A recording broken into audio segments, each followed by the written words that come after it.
polvo y miseria, lo que somos todos. Y aquí estamos gracias a Yeshua. Y bueno, pues venimos a hablar no de nosotros, porque nosotros no podemos darte absolutamente nada. Pero conocemos a alguien que sí puede darte, no algo, sino todo lo que tú has estado buscando desde niño, desde niña. Has tocado 1000 puertas igual que nosotros lo hicimos y todas fueron puertas falsas. Pero no queremos envolverte con estas palabras porque no venimos con palabras humanas, sino con palabras de Dios, las palabras que están escritas en la Biblia y más, porque la palabra de Dios no es solamente la Biblia, pero no con esto queremos decir que la palabra de Dios está pues en el Corán o está en el Popol Vuh o está en otro tipo de libros, porque la Biblia es un libro de fuego. Y hoy vamos a hablar de un tema muy importante que muchos y muchas utilizan esto de lo que vamos a hablar para descalificar la palabra de Dios, la Biblia, y a Dios mismo, argumentando no solamente que la Biblia es un libro escrito por seres humanos y además que ha habido muchas traducciones, sino el punto ahorita que queremos tratar es el de las aparentes contradicciones que hay en la Biblia, tanto en el Antiguo Testamento como en el Nuevo. Los detractores de la Biblia, que difunden sus doctrinas, sus argumentos ahora en las redes, a mí me tocó ver uno, de hecho fue contigo, Luis, en donde vimos un video bastante bien hecho de 50 contradicciones bíblicas. Y verdaderamente alguien que no conoce la Biblia, pues a la primera terminaría dándole la razón a estos youtuberos. Voy a saludar a los amados hermanos. Samuel, ¿cómo estás? Bien, con Jesús nos encontramos bien. Qué gusto a poder comunicarles lo que Dios nos comunicó a nosotros. Luis, ¿cómo estás? Pues por la gracia del buen Dios del cielo, bien, saliendo de la prueba y pues invitándolos a que se apoyen en el Señor Jesucristo, porque cuando la prueba es difícil solamente hay alguien que nos sostiene y es el Señor. Bueno, pues tú has promovido este importante tema, Luis, las contradicciones bíblicas. Ahora que llegué a esta fe, te encontré escudriñando la Escritura por una aparente contradicción en el Antiguo Testamento. Las aparentes contradicciones son más palpables en el Nuevo, hay que decirlo. Pero estabas escudriñando una, ¿no? ¿Cuál era? Sí, cuando se separan en el capítulo 33 ¿De qué libro? de Génesis, Esaú de Jacob, dice que Esaú se fue rumbo a Seir y que Jacob dijo que él seguiría su camino, que después lo alcanzaba. Sin embargo, seguimos la lectura, llegamos al 36 y dice que los dos están viviendo en Canaán y que es entonces cuando se separa Esaú. Entonces, pues ahí aparentemente se está contradiciendo. Sin embargo, vemos que en muchas ocasiones una mal lectura ha ocasionado que se malentienda y que por lo tanto maldifundan que hay una contradicción. Lo que hay que tomar en cuenta es que de los capítulos 33 al 36 están ocurriendo simultáneamente. Y otra cosa que hay que tomar en cuenta es que hay que leer bien para no malinterpretar, aunque sabemos que toda interpretación es mala.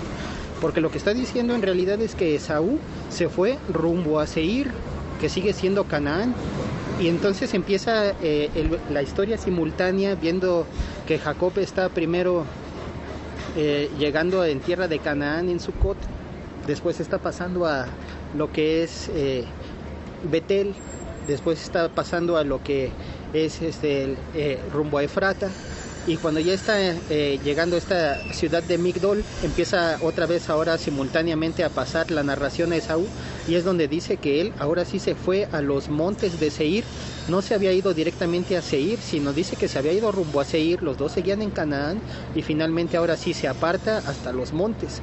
Entonces, en primer lugar es una narración simultánea, que no la vemos de esa manera porque nos estamos mal guiando por el orden cronológico de los números 33, 34, 35, 36. Y creemos que la Biblia es enteramente cronológica, que los 66 libros son secuenciales, y no es así en todos los libros. Así es, no lo es, sino que hay una estructura en que por la revelación del Espíritu Santo nos ayuda a ver cómo es de que están armadas las historias, y de esta manera podemos encontrar que no hay tal contradicción, y ahí está la respuesta. Bueno, esto hablando de una muy importante en el Antiguo Testamento. Aquí Samuel va a hablarnos de otra supuesta, porque para nosotros son supuestas contradicciones, no existen. Y bueno, ¿cuál será? ¿Cuál tienes? Más que una contradicción, quisiera comentar algo así en general sobre el tema. Hablan de contradicciones en la Biblia, pero yo primero les preguntaría, ¿ya la leyeron toda? ¿Ha leído la Biblia completa? Digo, no es un seguro, no es una garantía, pero ¿cómo me va a argumentar si no la conoce? Primero tengo que conocer algo para poder opinar. Ahora, vamos a hablar de los 4 evangelios. Los 4 evangelios están llenos de detalles. Yo es lo máximo que les puedo decir, detalles. Unos evangelios hablan de unos detalles, otros de otros detalles sobre el mismo asunto, sobre la misma situación, circunstancia. Y otros omiten esos detalles y ponen otros. Exacto. Entonces eso no, muchos lo ven como contradicción, pero no es contradicción. Lo que pasa es como si estamos 2, 3 personas en un café, en una esquina, hay un accidente. No todos vemos lo mismo, ¿verdad? No todos los que vieron el accidente ven lo mismo. Entonces igual pasa en los evangelios, pues es lo que narra cada uno de los evangelistas, la perspectiva de cada evangelista. Ahora, si los lees los 4 evangelios, pues entonces como que se arma el rompecabezas, llamémosle así. Así es, estoy de acuerdo. Sin duda, los evangelios son los más atacados en este sentido. Sí. Y el libro de Génesis también. Pero hablemos de los evangelios, porque es ahora sí que todo el Antiguo Testamento es una promesa que se cumple y se empieza a cumplir en el Nuevo. Sí, así es. Hay 2 cosas que hay que notar de los evangelios. La primera es que más que contradicciones, es que, como acaba de decir Sammy, cada uno tiene un detalle importante que no lo menciona el otro debido al destinatario del evangelio. Aunque sabemos que cada evangelio puede llegar a cualquier sector, también bíblicamente vemos que Mateo a los judíos, Marcos a los romanos, Lucas a los gentiles en general y Juan a los inconversos y a la iglesia.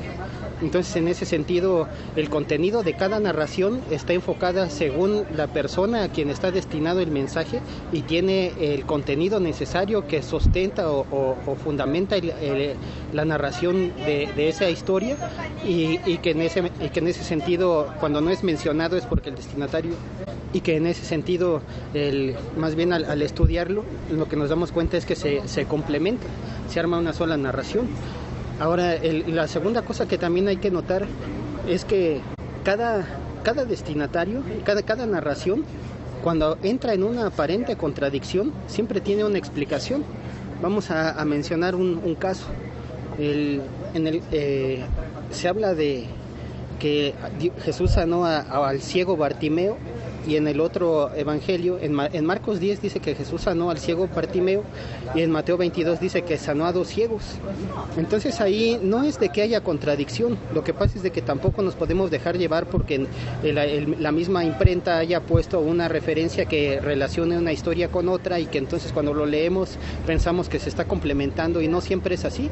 La evidencia es porque cuando comparamos las historias, hay 2 ciegos que son sanados, pero cuando salen de Jericó. Sin embargo, cuando van entrando a Jericó es cuando es sanado Bartimeo, y es ahí donde está la diferencia de que son 2 historias diferentes, aunque el contenido parezca el mismo. Ok, muy importante aclarar esto, pero ¿qué puedes tú decir acerca de la aparente contradicción de la sanación del endemoniado gadareno, y donde en un evangelio se dice que es un endemoniado y en otro se dice que son 2 endemoniados? Lo que notamos es de que la narración que dice Marcos es de que es uno solo, y la narración que dice Mateo es que son 2. Entonces ahí lo que sucede es de que entre Marcos y Mateo fue testigo ocular porque formaba parte de los 12, entonces él narra dos.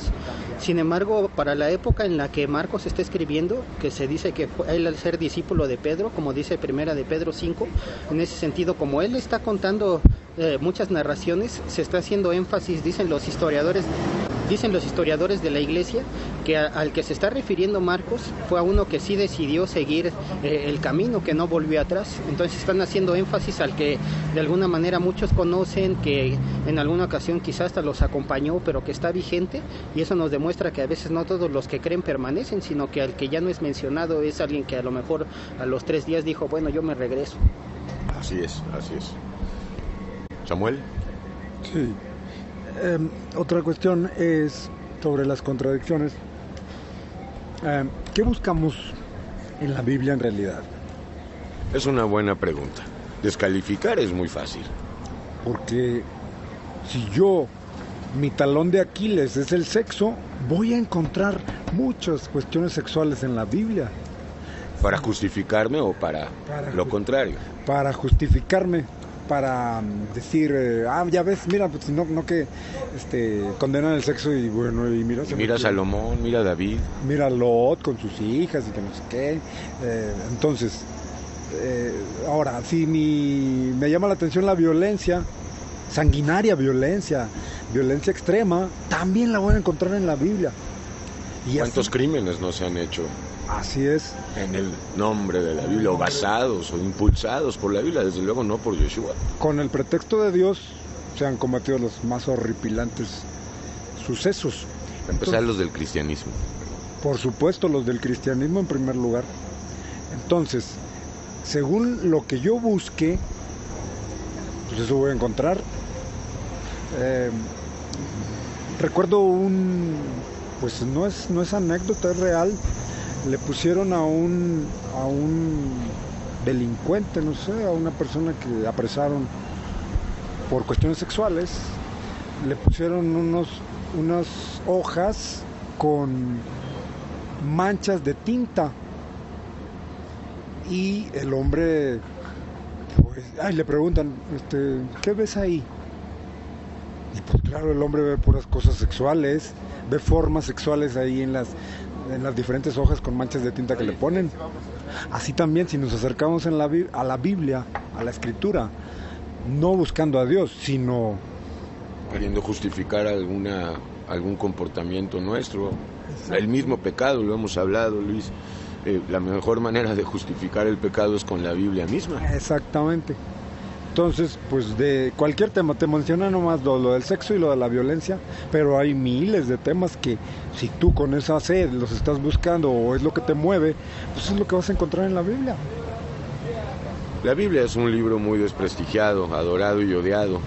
Los detractores de la Biblia, de Dios, pues casi siempre se van por ese lado, por las aparentes contradicciones de la Biblia. Es por eso que estamos haciendo este pequeño segmento y esta pregunta que nos haces a todos, de qué estamos buscando en la Biblia. Lo repito, si queremos descalificar a Dios y juzgar a Dios y clavarle más clavos, es lo más fácil, pero no es tan sencillo y las consecuencias pueden ser muy graves. No trato de amedrentar a nadie, sino pues para empezar, como yo no puedo generar revelación en nadie, quizás a lo máximo que podemos llegar nosotros es a que empieces a concientizar. No estoy diciendo que la conciencia te va a liberar, pero puede ser un paso previo que Dios utilice para llevarte a su revelación, de que no hay contradicciones en la Biblia, que la Biblia es un libro perfecto, porque Dios es perfecto, pero no los humanos. Así es, incluso esa parte es muy importante porque retomando los puntos de violencia y de sexo, nos damos cuenta que a veces superficialmente dicen, lo que pasa es que el Dios del Antiguo Testamento era muy sanguinario. Sin embargo, si analizamos bien los textos, no es de que haya esa violencia, sino que Dios está ejecutando su justicia en el caso de erradicar la maldad y que está anteponiendo una enseñanza más profunda que es el odio al pecado. Pero, perdón Luis, correcto, pero ¿no contribuye de alguna manera lo lamentable, los errores lamentables que encontramos por ejemplo, en la Reina Valera? En el Antiguo Testamento por lo menos se menciona la palabra ira más de 300 veces. Y cualquier persona que lea esto sin la revelación, va a identificar a Dios con un Dios iracundo, algo que atacamos mucho en polvo y miseria. Sí, así es, por eso es de que es importante que cuando alguien la abre, primeramente vea que al ser un libro espiritual se necesita la guianza del autor, y el Espíritu Santo va dando luz acerca del contexto del contenido.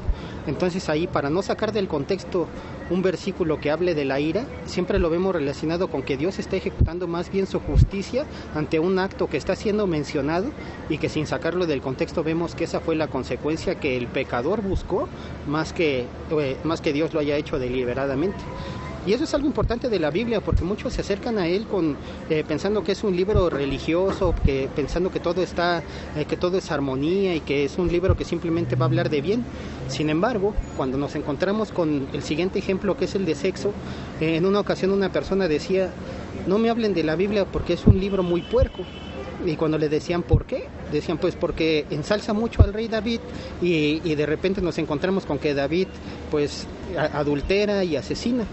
Entonces la respuesta que le daba el predicador a esta persona era: pues lo que pasa es de que la Biblia pinta al hombre tal y como es. O sea, no hace superhéroes, sino que nos ilustra con todos los errores que el ser humano comete, pues con varios motivos. La enseñanza de que no volvamos a caer en ellos, o qué consecuencias hay de caer en ellos, o cómo solucionarlos si ya estamos atrapados en ellos. Entonces esas son las enseñanzas que deben de sobresaltarse de tales narraciones, y no ver lo malo, sino ver la enseñanza espiritual que eso trae para corrección.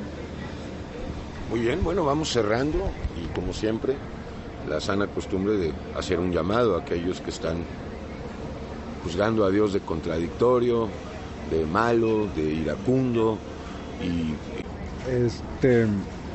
contradicciones. La Biblia dice, y no nomás la Biblia, sino si tú eres sincero por un momento, dice, el ser humano estamos llenos de contradicciones. Nosotros, no la Biblia o no Dios o X. Él es el ser perfecto. Así es. Empecemos por vernos a nosotros mismos las millonadas de contradicciones, ¿o no? Así es, paradojas, contradicciones, incongruencias. Así es. Pero bueno, si tú buscas en verdad al Señor en la Biblia, Él, el Señor Jesús, te va a revelar, te va a aclarar, te va a simplificar, no sé qué palabra usar, esas aparentes contradicciones. Así es. Y bueno, pues para terminar, Luis, para que sepan de una vez por todas todos los y las que escuchan, que aunque haya aparentes contradicciones en la Biblia y en las diferentes traducciones que hay, o errores que por circunstancias del tiempo y la época, los que fueron haciendo diferentes traducciones utilizaron palabras y vocablos que ya eran un poco obsoletos, o que no se apegaban a lo que prístina y primigeniamente era el sentido de la palabra. Tenemos la buena nueva: la revelación es perfecta. El libro tiene añadidos, tiene esto, tiene el otro. En vez de decir ira, en vez de decir justicia, dice ira. En vez de decir corazón, dice alma. Pero la revelación está intacta. O sea, es como un árbol, le quitas la corteza y está puro. Sí, así es. Retomando, por ejemplo, dos de los casos que se mencionaban en el estudio era los evangelios y Génesis. Principalmente en el judaísmo, cuando quieren ensalzar el Antiguo Testamento y atacar el Nuevo, inmediatamente van al capítulo 1 de Mateo, y el argumento es: desde el primer capítulo ya hay un error, porque dice que hay 14 generaciones, luego 14 y luego 14, y cuando uno las cuenta hay 14, 14 y 13. Entonces aparentemente pues ellos dicen: no, desde el primer capítulo del primer libro ya hay errores. Así es. Sin embargo, lo que ellos están perdiendo de vista son los caracteres numéricos que llevan al 14. La letra D que vale 6, la B que vale 4, y la D que vuelve a valer 6, o 4, 6 y 4. Entonces, en ese sentido, lo que sucede es de que ahí, al sumar 14, no se está refiriendo literalmente al contenido de las descendencias, sino está haciendo énfasis en que va a hablar de una persona muy importante, descendiente de David, que son los caracteres numéricos, de ahí que están sumando la atención, en este caso el judío que debe de ver el número. También hablábamos en el caso del Génesis, muchas personas pueden encontrar desde el principio del Génesis una aparente contradicción entre los capítulos 1 y 2. Sin embargo, el Génesis es un libro que está armado, ya lo veíamos, lo mencionábamos de manera simultánea. Entonces lo que vemos es de que el capítulo 2 tiene porciones que encajan entre los versículos del capítulo 1 para que de ambos capítulos sea una sola narración. Entonces ahí es donde, encontrándolos adecuadamente, se hace una sola historia complementada. En otras palabras, el capítulo 2 es un resumen del 1. Así es, porque hace más énfasis en el ser humano. En la creación del ser humano. Así es, mientras que el 1 es una creación más general de la naturaleza. Y de toda la creación. Así es, y eso es algo muy común en el Génesis, porque en el capítulo 10 vuelve a pasar lo mismo. Primero dice en el 10 que son distribuidas las familias por sus lenguas, y es hasta el capítulo 11 en donde viene la confusión de la Torre de Babel, pero lo que vemos es que cuando unimos los dos capítulos hay una narración en donde en los primeros versículos del 10 surge la Torre de Babel, y entonces la narración de la separación que sucede, y entonces se complementa con la distribución de las naciones. Y sucede muy común, también aparece en los primeros versículos del 4, empieza a narrarse el capítulo 5, y entonces vemos que ahí de esa manera de donde sacó Caín a su mujer. Entonces es un libro que no necesariamente hay que ir al ritmo de los capítulos en el orden cronológico, sino que esa secuencia más bien hay que armonizarla para que se vean las respuestas a muchas cosas. Así es, aunque sí existe una cronología desde Génesis hasta Apocalipsis, pero ya cada libro en particular habría que revisarlo, sobre todo el libro de Apocalipsis, ahí hay bastantes ejemplos de que no es necesariamente cronológico. Sí, así es, es muy común. Aunque sí tiene cierta cronología. Sí, ahí lo único que hay que notar es cuándo suceden los acontecimientos. Por ejemplo, la colección de capítulos del 14 al 16, de la misma manera, son simultáneos y empiezan con un acontecimiento narrado en el 13. Entonces es de repente un poco incongruente tratar de entenderlo de corrida la lectura, cuando en realidad son acontecimientos que se están desatando simultáneamente. Y algunos se intercalan. Así es. Entonces, pues hacemos un llamado, trata de, más bien... Ya no juzgues a Dios. Así es, más bien los que estamos llenos de contradicciones a causa de la incredulidad y del querer mal justificar o de querer criticar, pues los seres humanos estamos ahí en primera fila. Sin embargo, la palabra de Dios es infalible, ahí el mensaje es pues está a disposición de nosotros para que por fe lo creamos. Y hay una historia de una persona que procuró contradecir el libro de Hechos, y lo quiso hacer geográficamente. Entonces tuvo que documentarse en él y terminó dándose cuenta que había mucha precisión en la narración de Lucas.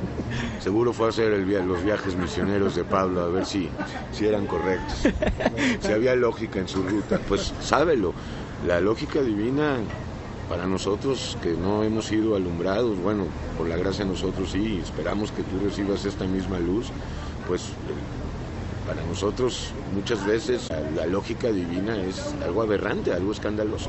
Sí, así es. Está también el caso de un hermano llamado Werner Kelly.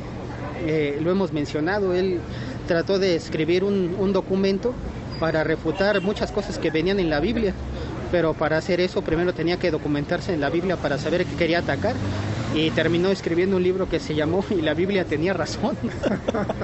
Así es. Bueno, pues Samuel, muchas gracias. Gracias a Jesús. Luisito. Pues bendito sea Dios que nos dio una palabra que a los ojos carnales puede estar contradictoria, pero con los ojos espirituales y el amor que Él ha mostrado nos enseña que no hay contradicción, que los que nos contradecimos somos nosotros, y que hay un mensaje fidedigno dispuesto a salvar nuestra alma por medio del Redentor, Jesús el Mesías.